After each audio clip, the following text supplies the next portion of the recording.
The idea for this came from an Andrew Wyeth painting. It was the biggest epiphany in my career, was when I was an abstract painter going to see the Andrew Wyeth show in the Albright Knox Gallery in Buffalo. And one of the neatest paintings in the show was one called Hoffman's Slough. And it was literally years I had in the back of my mind, I'm looking for a Hoffman's Slough.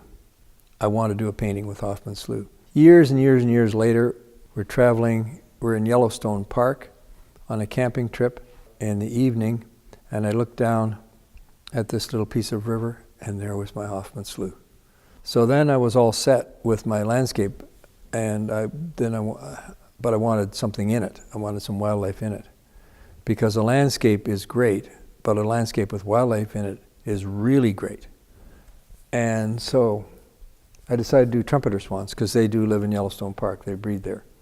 More than almost any other painting, what I wanted you to be able to feel is that you could enter that painting and you understood every bit of it. And I've sometimes used the phrase to paraphrase Field of Dreams, if I build it, he will come. If you think it, it will come. And I thought myself as a hiker, hiking through that landscape.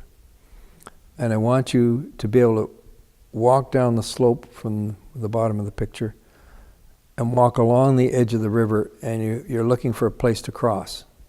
And you pick your way through the bushes until the land starts to rise.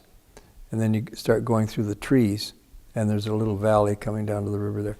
But I'd like you to feel when you look at this that you could move through that whole painting in a three-dimensional way through every inch. And it would be an adventure that would make sense.